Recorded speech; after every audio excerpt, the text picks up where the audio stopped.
Assalamualaikum Sobat Football United. Tadi gue sudah bikin reviewnya di video sebelumnya. Kali ini gue ingin berbicara seperti biasa ya, rating pemain. Manchester United menutup musim 2024-2025 dengan kemenangan. Dan bukan hanya kemenangan, menurut gue bagaimana cara mereka mendapatkan kemenangan itu menurut gue memberikan secercah harapan positif tentu saja untuk musim depan. Memang masih ada kekurangan, tapi mungkin bisa jadi dengan perbaikan yang dilakukan di pre-season, transfer, persiapan latihan, dan lain-lain yang menurut gue termasuk juga uji tanding ya kan. Mudah-mudahan bisa membawa sesuatu yang jauh lebih baik dibanding musim ini. Langsung saja, ini gue lagi di airport, nunggu pesawat, balik lagi ke rumah. Penjaga gawang ya, sebenarnya ini mengejutkan. Sekaligus juga mungkin memberi pertanda nih situasi penjaga gawang di akhir musim ini, di mana Andre Onana sebenarnya tidak ada kabar cedera ataupun seperti apa, tapi bahkan di bawah cadangan tidak ada ya. Altay Bayindir yang bermain, ada satu penyelamatan yang dilakukan, sempat ada satu blunder menurut gua ya yang dilakukan. Umpan akurasinya 62%, long ball dari 13 percobaan 5 yang berhasil, ada 4 clearance. Ground duelsnya 100%.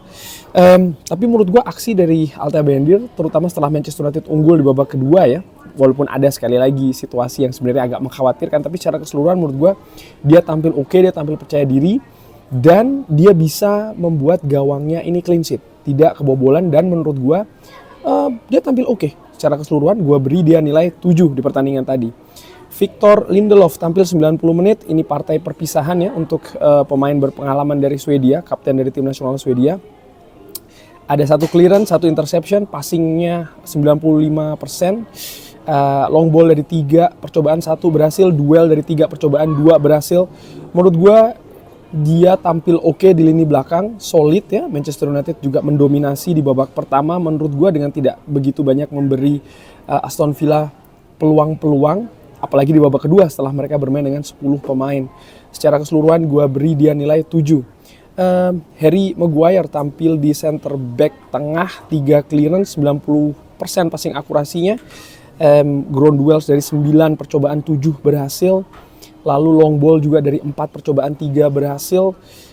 Tampil cukup solid menurut gue. Di lini belakang pun juga dia ada inisiatif ya, menyerang di babak pertama. Aksinya dari sebelah kanan atau sebelah kiri lini pertahanan dari Aston Villa menurut gue cukup enak untuk disaksikan. Gue beri dia nilai 8. Aiden Heaven juga gue beri nilai 8. Sayang dia harus ditarik mungkin karena cedera ya di menit ke-66, tapi secara keseluruhan menurut gue pemain muda ini tampil excellent, tampil solid, ada 5 clearance, 1 key passes, 91%, umpan akurasinya 5 duels, 3 berhasil dimenangkan. Ada satu shot off target ya, ada satu shot juga yang terblok. Jadi dia memiliki kontribusi bukan hanya dari sisi bertahan tapi juga dari sisi build up. Menurut gue dia tampil excellent di pertandingan tadi, walaupun sekali lagi ya sayang harus digantikan karena cedera. Gue beri dia nilai 8. Noser Mazraoui tampil hanya 20 menit, ada 2 key passes, 89% passing akurasi. Dia sebenarnya tampil cukup oke di 20 menit penampilannya. Ground duel 100% ya, gue beri dia nilai 7, tackling juga 3. Dia tampil bagus sih menurut gue di babak pertama, tapi ya itu tadi sayang karena cedera dia harus diganti, dan ini juga akhirnya membuat perbedaan lini kanan Manchester United.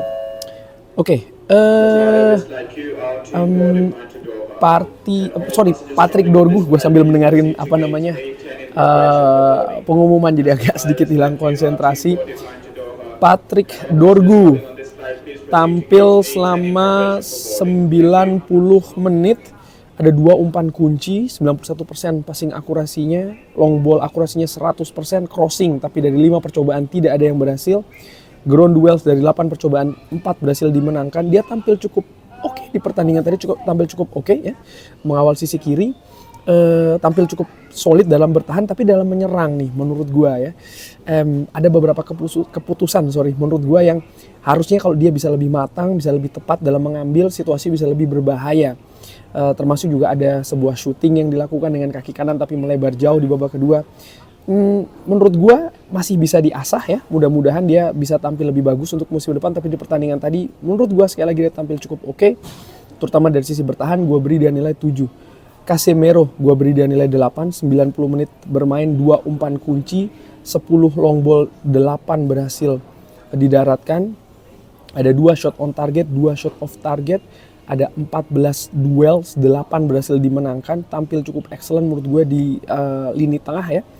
Menjadi pemain vital di beberapa pertandingan terakhir Manchester United, dan di pertandingan tadi menghadapi Aston Villa pun juga demikian. Menurut gue dia bisa mengikuti gaya permainan dengan intensitas tinggi yang ditunjukkan di pertandingan tadi dengan tempo cepat ataupun juga agak sedikit diturunkan. Dalam kedua situasi menurut gue dia tampil oke. Ada 1 kartu kuning, ciri khas ya dari dia, tampil agresif, tackling banyak dan juga cukup bagus kualitasnya. Gue beri dia nilai 8.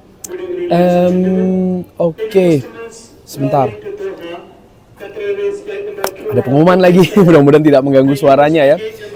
Sang kapten Bruno Fernandes, gua beri dia nilai 9. Ini sama seperti yang diberikan oleh SofaScore juga.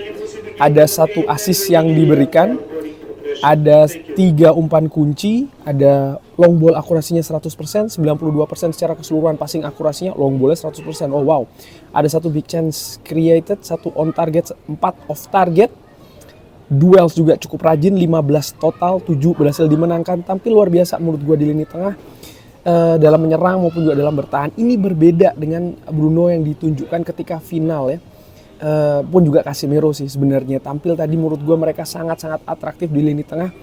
Manchester United dominan terutama di babak pertama, bahkan sebelum Aston Villa bermain dengan 10 pemain. Dan menurut gue peran besar dari lini tengah ini, duet Casemiro dan juga Bruno. Bruno gue beri dia nilai 9 ya, karena ya Casemiro ada kartu kuning, Bruno ada assist juga ya, jadi di situ poin plusnya. Amat gue beri dia nilai 8, 1 gol, tampil sangat berbahaya ya di lini kanan, terutama di babak kedua dengan kecepatannya, dengan keberanian menusuknya. Ada 2 key passes juga, 1 on target shotnya, 1 off target, passing akurasi 92%, crossing 100%, long ball 100%, fantastis amat di pertandingan tadi. Sayang dia mendapat 1 kartu kuning, jadi gue beri dia nilai 8. Kalau tidak, dia bisa mendapatkan nilai 9. Tapi Amat juga tampil di 2 skenario yang berbeda sebagai gelandang serang sebelah kanan dan juga wingback sebelah kanan. Keduanya menurut gue ditampilkan dengan bagus di pertandingan tadi. Mason Mount tampil kerja keras di babak pertama dan juga di sebagian babak kedua ya, 66 menit dia bermain. Ada 3 shot on target, 1 big chance miss, 1 key passes, 91% passing akurasi, crossing dari 4 percobaan 2 yang berhasil, long ball 100%. Tampil cukup oke menurut gue di pertandingan tadi, bahkan lebih bagus juga dibandingkan dengan situasi final. Ini juga mengherankan menurut gue, secara keseluruhan dia tampil ya gue beri dia nilai 7. Rasmus Højlund gue beri dia nilai 6, tampil 81 menit. Ada beberapa situasi sebenarnya harusnya dia bisa maksimalkan ya peluang-peluang tersebut, tapi dia ada kontribusi kartu merah. Emiliano Martinez itu kan dia ya yang bekerja keras menurut gue, tapi sebagai penyerang menurut gue dia harusnya bisa lebih tajam lagi. Tadi ada beberapa peluang, bahkan bukan cuma momentum di 2 babak, tapi tidak berhasil dimanfaatkan oleh Rasmus Højlund. Ada ketidakberuntungan juga, tapi ada juga salah keputusan di sana ataupun situasi yang tidak pas ya. Gue beri dia nilai 6 di pertandingan tadi. Ada 2 umpan kunci yang diberikan, crossing 100%, ground duels dari 9 percobaan, 4 yang berhasil. Pemain yang masuk, Diogo Dalot tampil 25 menit, gue beri dia nilai 5 ya, karena dia menurut gue kualitasnya justru menurun jika dibandingkan dengan Mazraoui. 91% passing akurasi, dan ya menurut gue dia seharusnya bisa lebih bagus lagi, tapi terasa betul ada kualitas yang menurun jika dibandingkan dengan Mazraoui, dan itu cukup drastis. Bahkan di babak kedua dia diganti oleh Kobbie Mainoo. Apakah ini pergantian karena ada pergantian taktik atau memang situasi yang tidak bagus penampilan dari Diogo Dalot? Bisa jadi kombinasi keduanya. Gue beri dia nilai 5. Kobbie Mainoo tampil 45 menit, tampil cukup oke, 94% passing akurasi, crossing 100%. Tampil cukup menurut gue tuh membuat serangan Manchester United memiliki karakter yang berbeda menghadapi 10 pemain Aston Villa. Daya kreativitasnya gue harapkan bisa lebih bagus sih sebenarnya, tapi ya gue beri dia nilai 7 di pertandingan tadi. Jonny Evans gue beri dia nilai 7 juga. Ada beberapa tackling krusial yang dilakukan ya oleh Jonny Evans, termasuk juga clearance yang dilakukan. long balls akurasi 100%, duels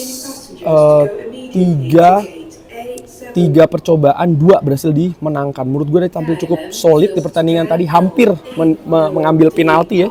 Gue beri dia nilai 7. Christian Eriksen, partai perpisahan, sama seperti Johnny Evans, gue beri dia nilai 8. Tampil cukup atraktif, tampil cukup tajam juga, mencetak 1 gol dari titik penalti, tapi ada beberapa peluang ya, shooting juga menurut gue cukup berbahaya. Ada 3 umpan kunci tadi yang diberikan, long ball akurasinya 100%. Gue beri dia nilai 7 di pertandingan tadi, tampil selama 24 menit. Oke, Sobat Football United, man of the match menurut gue Bruno Fernandes, pemain yang paling enggak menurut gue ada pada Diogo Dalot. Bagaimana menurut Sobat Football United? Terima kasih sudah menyaksikan, jangan lupa like, share, dan juga subscribe. Wassalamualaikum warahmatullahi wabarakatuh. Thank you.